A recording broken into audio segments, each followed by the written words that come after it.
Hello, everybody, and welcome back to WCS Korea Season 2, the Star League. I'm Artosis alongside Caldor because little Tasty is sick today. So make sure you go on Twitter and tweet at CallMeTasteless. Tell him you hope he feels better soon because there's Protoss playing on Thursday and I'm sure he needs to steal some new build orders. Yeah, the last two that we actually have in the bracket. So today we have the only Zergs in the bracket. 4 Terrans, 2 Zergs and 2 Protoss are in the round of 8. That's going to change today and then on Thursday, of course.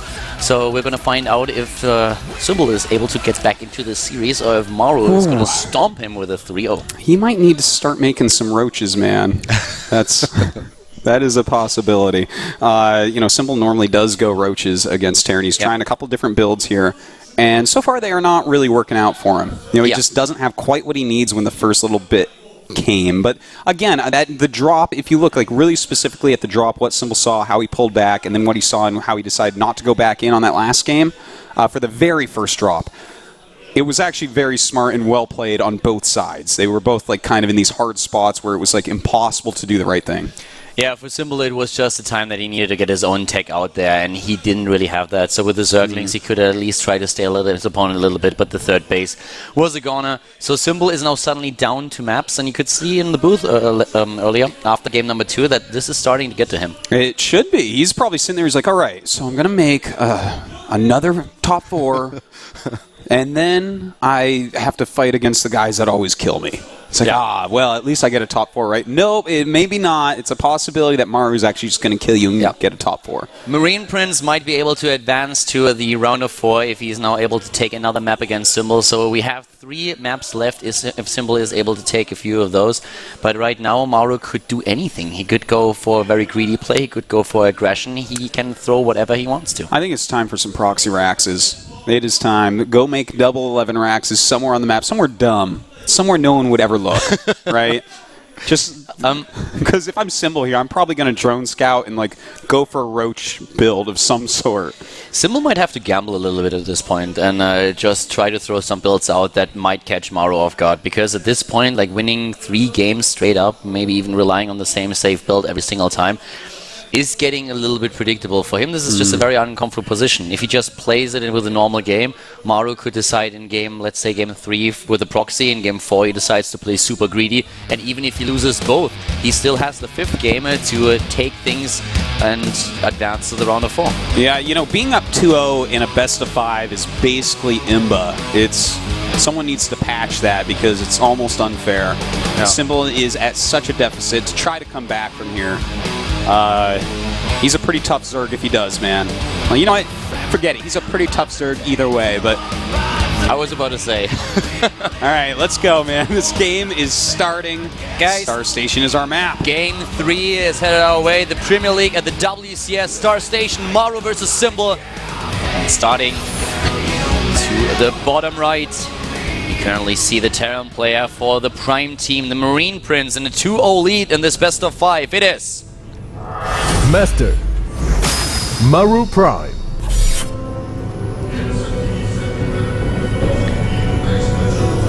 Ooh. All right, and up here in the top left, he better not lose to this proxy Rax. He is Master Azubu Symbol. All right. This is the right call. Wait, this is not going to be double 11 though, is this? This is going to be a Reaper build. Yeah, maybe at 8, so this is going to be 8 Rax, 8 Gas Reaper. And let's see where he proxies that barracks, because that could be a very fast game, and it will be. Oh, yeah. Now he's going to move back. He has to move back. This is what I wanted to see. There better be a drone on its way right now. There you go. A couple of them coming down. Double drone to kill the SCV, and Maru, of course, he saw this Overlord. Now, if this was Starcraft 1, I would say that SCV 100% is going to die, but this is Starcraft 2. And sometimes those SCVs go the way the Terran want them to. But I don't think so with 2 drones. As long as he splits them, there's no way. He has to cancel this. Yeah, I think so. But you know, unless it magically stays inside the whole time. He's in a good position here, right between the Vespine guys and the mineral patches. But still, this is annoying. Look at him try to finish this. He's like, no, I can do it. I can do it. I can do it. This is StarCraft 2. This SCV has a possibility of staying in here. And if he actually finishes this... I'm a little bit surprised that he chose this particular position. And he is actually going to finish the barracks. Oh, my God. Oh my God, guys! I'm not even joking. StarCraft 1, that SCV would have been on. He would have looked for the drones and popped out on that side. Okay, but to be fair, oh my God! if not for that position, the SCV would have died. But that is a really good spot. It is. No, he chose his spot very well, and he played the odds there. But I'm kind of in shock that that SCV lived through that and finished his barracks. You could see him actually select the barracks when he realized that the Overlord scouted him, but he didn't care too much. He was like, well, this barracks is going to finish. I'll make that happen, and then I'm going to attack. And that's what we see right now. Ooh, well, you know, how much are the Reapers really going to do? Well, because it has finished, there is no hatchery up yet in the natural, but 6-lings, a queen on the way, and there's going to be speed pretty soon, so he's still fine. The problem that you have as a Terran player when you go for this build and it gets scouted earlier, it doesn't do damage, is there is the threat of the Zerg player just running Zerglings across the map and trying to get into your main base. In this scenario, we have cross positions, so it's going to take a long time, and that will give Maru the time to actually wall, and he's already flying his barracks off, but he's definitely losing a lot of time, and he has to go into a command center right now.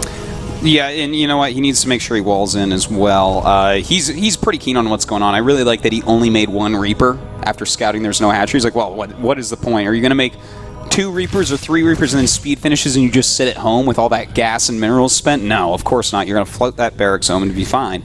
So eventually he'll send this Reaper home, sit behind his little wall and go into kind of a normal game. You know, we have a very interesting situation now. The Zerg player has the fast gas, but a very delayed expansion, and as a Zerg, this is like really bad since you want to have not only the production, but also the mining. And the Terran player has a fairly early command center, faster than the expansion for the Zerg player. So you would think that after a build like this, where you go into 8 barracks and 8 gas, the Terran player would now be like horribly behind, but that's not really the case. Not at all. Yeah. In supply, yes, but not for long. No, it is quite true. And you know what? With this factory finishing up, it does make me a little bit scared, too, because there's going to be Hellions out relatively quickly. Yeah. And when there's a bunch of Hellions out, when you've already invested in Speedlings and your natural hatchery's so late, and oh god, a third command center. I was just about to mention his mineral bank that he has. That can only mean one thing. Early 3rd CC, and he uses a time when that Overlord just started to move to the right side because the Marine will be out. But the Zerglings at least are going to see this, and that's of course now a little bit annoying for Maru. Yeah, I guess that is, you are an optimist, Skaldor, to look at that like that, but well, it's a pretty tough spot. He is going for his own 3rd base, though, so... You know, knowing is half the battle, so of course this is still a very dire situation for Symbol. I mean, that's just... You can't argue about that. He's going up against a triple CC here. But at least he knows it's there. If not for that, he would have maybe assumed that there's a 2-base play and then just work on the wrong assumption. So at least he knows what's going on. And the Roach Warren here, as a result, leaves me with potential Roach push, and that's the perfect answer for a triple CC. Wait, is 4GG playing in WCS Europe or in WCS Korea? Because I see 4 command centers. I see a siege tank. Yeah, I see that too, but the 4th command center is the one that is really getting me right now. Like, this is cool play by Maru, man. He's going to be so safe with the siege tank, getting a 4th command center, which, by the way, has now been scouted. I want to see Symbol throw on another hatchery. That's what I want to see. Yeah, he kind of has to do this, but he's taking up like crazy now, taking massive amounts of gas, not taking another base. He knows that he's up against 4CC, but with the siege tank, a simple Roach push or a Roach Baneling push is not going to cut it. I couldn't see Maru get another one. You know, I think there it is. Wait, the tank. Not a 5th base. Don't worry. Don't worry. I was like, what? He's not setting a new record. Okay. But no, he's continuing on siege tanks, and Maru only made that 1 Hellion, so this is a situation, because if I'm Symbol, I'm looking, I'm like, okay, you know what? I went quick speed, slow expansion. He's going to make a lot of Hellions. I'm going to go 3 base and just try to hold.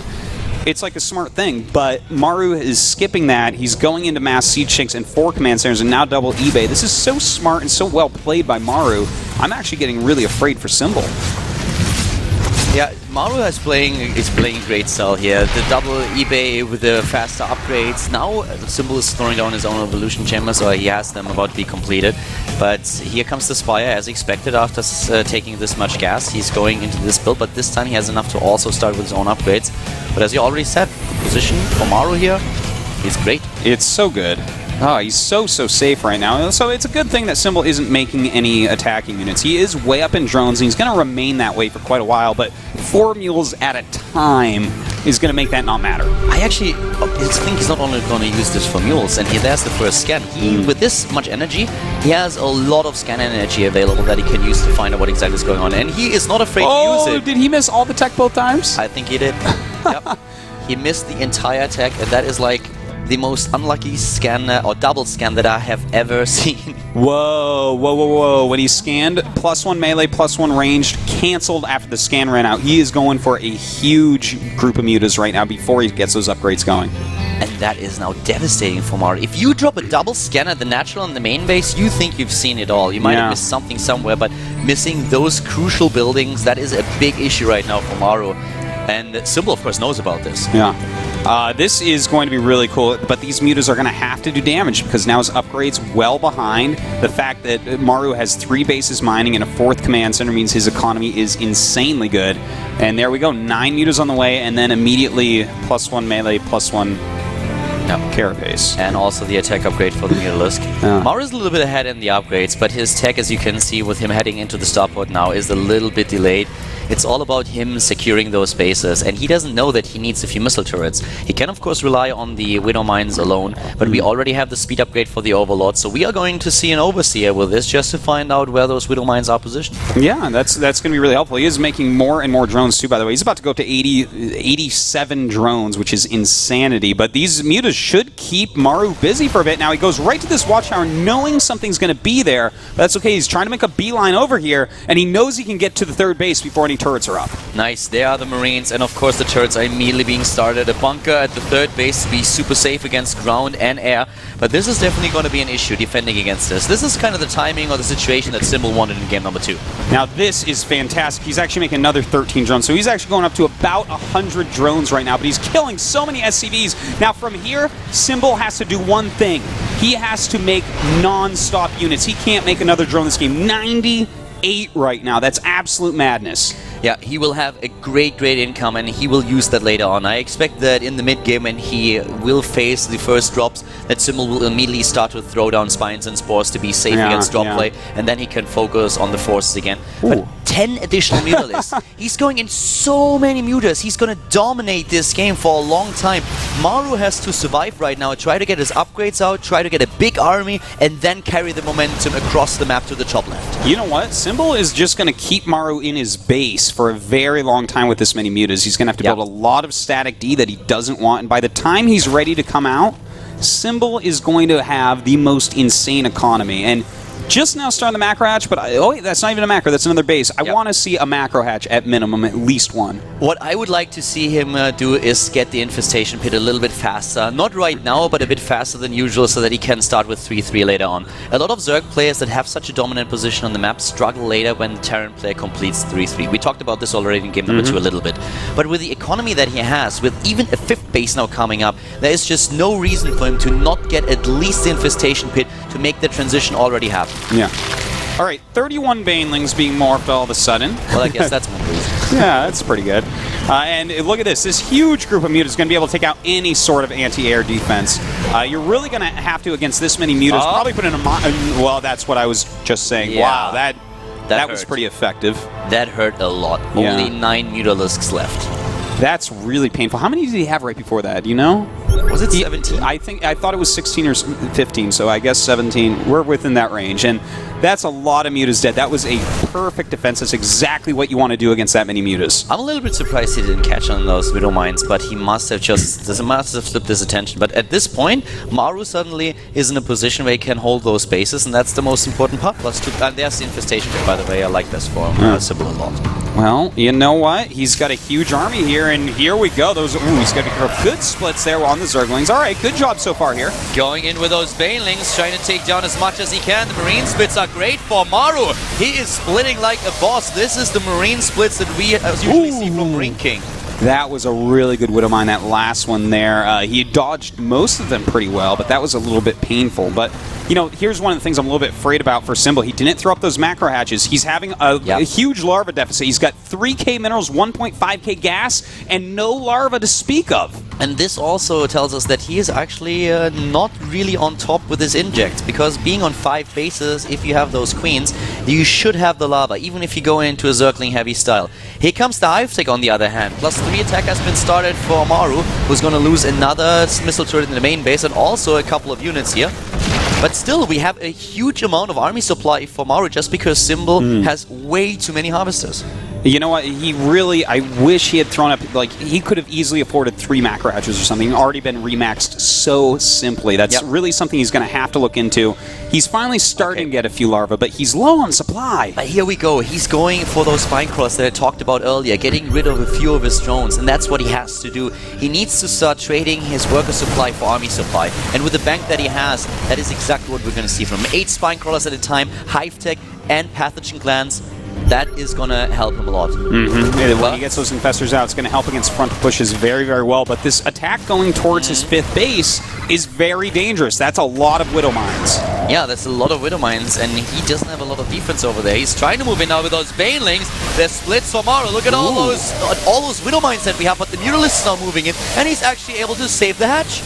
Yeah, very good save. It barely takes any damage, in fact, and Maru is pushed back, but he does have a supply lead at the moment. He does have a supply lead, but with all that bank, we should see 3-3 upgrades now for Symbol that he has completed Hive. We should see Adrenal Glands, and either he needs to go into the Brood Lords, into the Greater Spire, or he will throw down the Ultralisk Cavern, and there's the Ultralisk Cavern right now. That's the perfect choice right there. He's just got such a bank. I think Ultras are perfect. They're going to come out quickly as well. Exactly, and especially now on a map like this, you're a little bit more mobile with the Ultralisk than you are with those Brood Lords. But he's losing this space, so this means we have only a 4-base economy for the Zerg against 3-base of the Terran. Makes it much more even for Maru.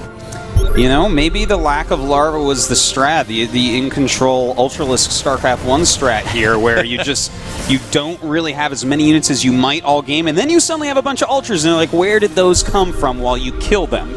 Well, and here come those spine crawlers into play now that we have the drop in the main base. They will delay this at least a little bit, but Maru with a very nice drop position, trying to go as far away from the spines as he possibly can. In the middle of the map, on the other hand, he has to see this, and he stims just in time. All right, we do have these infestors out, and that is really going to help out here. Any fungals he gets down are going to be fantastic. Of course, a lot of micro going on back and forth here. The mines going forward, trying to get as many kills as they can. And Cantinus plating has been started. 6 Ultralisks on the production tab. Maru is still trying to be annoying here, moving in with the Marines and all those Widow Mines. But the Zerg player with the fungals trying to just buy himself as much time as possible to get the Ultralisk into the game. 10 Ultras in production. That 3-3 Chitinous plating and Adrenal Glands on the way. And we're about to have a very scary, very, very scary army. There's not a single Marauder at Tosis. And look at those upgrades. Yes, 3-3 is done for Maru, but Symbol is already halfway done with his armor upgrade and with the attack upgrade. So this timing that we usually have for the Terran player, where he's far ahead in the upgrades, is very small this time. Yeah, this is getting a little bit scary here. We do have the Greater Spire on the way as well. And this army, oh my god, it's just so good from Symbol. A crazy bang for the Zerg player. He's moving in, the Ultralisk leading the charge, the Baneling rolling in, and all those Widow Mines trying to stretch the Ultralisk, but that's just not going to happen. And the Terran player is being pushed back here. A massive bang still for Symbol, and he can use it anytime he wants. Yeah, and you know what? Hey, he did get him down to 8 Ultras, so I guess that's nice, but Maru's in a lot of trouble at just 136 supply against a max Symbol with 6 more Ultras on the way. And keep in mind that last battle was with the upgrade disadvantage that Symbol has, and that is not that was even without the Pathogen Glance upgrade. So those Ultralisks now are suddenly twice as good as they were before, now that the +3 attack upgrade kicks in as well. And of course he rebuilt them immediately. Yeah, this is looking rough, but Maru did just add 5 new Raxes with Tech Lab, so a lot of Marauders are going to be popping out, and if he can buy time and remax out and somehow get his 4th base, then he still has a chance. And that's the big if he is able to get his 4th base. He is trying, he's flying it over now as we speak, and I love this attempted attack here on the 5th of Maru, but sorry, of the 5th of Symbol, but those Ultralisks, oh my god, they cleave through those Marines. There is just no chance. Yeah, that's pretty hard to stop right there. You know, it is the Kaiser Blade, as you well know, Kaldor. Of course. 7 additional spine crawlers being built, and that further reduces the worker count. So now we suddenly have an army supply in favor of Symbol with 121 against 111. And keep in mind, one team maxes out, and that's the case right now. We have even more army supply for him. Well, look at this. Ultras. Yeah, and not just that. He's going for the Nest T composition. He's going to go Mass Broodlords with that, too, I think. 11 Corruptors on the way. And when your opponent goes really Marauder heavy, has a bunch of mines, yeah, Broodlords do kind of okay against that. And look at this bank, Dan. We have such a massive bank still, even with all the tech that he got and with all those units. Look at this. There's just nothing that does enough damage. Here come those Fungals. The Ultralists are moving in. It's like trying to stop in a tsunami. I don't know what to say. Like, there is just nothing that can withstand this much pressure. This is like a bunch of level 4 cages coming in and trying to kill him off, man. He has nothing left to stop this. This game is going to end very shortly here. Dude, those are level 5 kaijus right there. Like, all of them. They do have that chitinous plating, so I guess you are right on that. Yeah, and that was a funny movie, by the way. That was a great movie. I wouldn't call it great. Like, that was a great movie. It was a little bit silly. That Hollywood ending. GG. Yeah, that Hollywood ending was a little bit too much for me. Well, I tried not to listen to the dialogue, but it was a great movie. Oh yeah, now, of course. If you mute, it's awesome. Yeah, well, fantastic, in fact. Now, Symbol comes back, wins game number 3. Now, here's the thing. He made a Roach Warren. That was very important. Didn't actually make any roaches, but Symbol without a Roach Warren is Symbol without a plan. Yeah. And he did a great job. You know what? I felt like the way Maru was playing was so intelligent, but Symbol did not care at all. He's like, oh, 4 command centers. Oh, okay, I'll go up to 98 drones and just a bunch of mutas. The big story here was really the double scan in the main base of Symbol that did not reveal the Spire. So Maru just assumed that there was no airplay of his opponent, and when those mutalisks appeared, Symbol could do exactly what he was trying to do in game number 2, which never happened because Maru was too aggressive. He could dominate the Terran player for a little bit, get that map control, and then just get his bases up, get his tech up. He headed straight into Hive Tech. That's why the window with the 3-3 upgrade advantage was very slim for Maru. So I feel that failed scan, or that unlucky scan, was what kind of decided the game. I think that definitely had a lot to do with it. If he had scanned that Spire, I do wonder if Symbol maybe plays a bit different. Does he maybe consider not going so heavily into Mutalisks? Because if Maru is completely ready when the Mutas get there, then suddenly Symbol doesn't have such a great plan. He can't keep Maru in his base as long. The huge attack, the non-stop rallies of Maru are going to start a lot earlier. So I'm not sure. I'm not sure. I have to say, though, that I really like the opening for Maru. Trying to go for this many command centers this early in the game with the added siege tanks for safety, that was a great move. He could have tried to hide it maybe a little bit better to build the command center a little bit further down so that the Zerglings on the ramp don't see it immediately. And also, he built the 4th then right in the range of the Overlord that he already attacked. Very true. So that might not have been necessary. But in general, the opening that the Terran player used there was very interesting. I would love to see something like this a little bit later. Yeah, I think there was a lot of mind games, a lot of metagaming going on there based upon the way Symbol plays and what he had scouted so far. So, and think about really, how he started into the game. Oh yeah, I know. I almost forgot to bring that up again.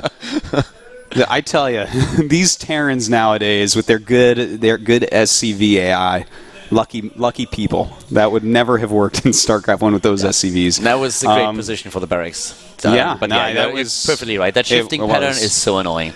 Well, yeah, there's a little bit of luck, a little bit of randomness in there for sure. But Maru got it up. Didn't really do much damage, but it did slow down the expand at least. So, very, very interesting game. This has actually been a fantastic series so far, if you ask me. It definitely was. I mean, we expected a great series, not only here in the first best of 5, but also then later on for the match between Soulkeen and Innovation. But now we're going into a Kill and Waste, and if there is a map that screams roaches, it is a killer. Yes. You twist its ankle, it screams roaches out of pain and agony. It is, it's a map where Maru can actually get up quite a few bases rather easily if he does get those siege tanks out. And in fact, Maru is one of the last Terrans that I've seen actually go mech at the top level against Zerg. Could he do that here? Could he do that today? He might. We're going to find out right now, going into game number 4 at the WCS Premier League. We have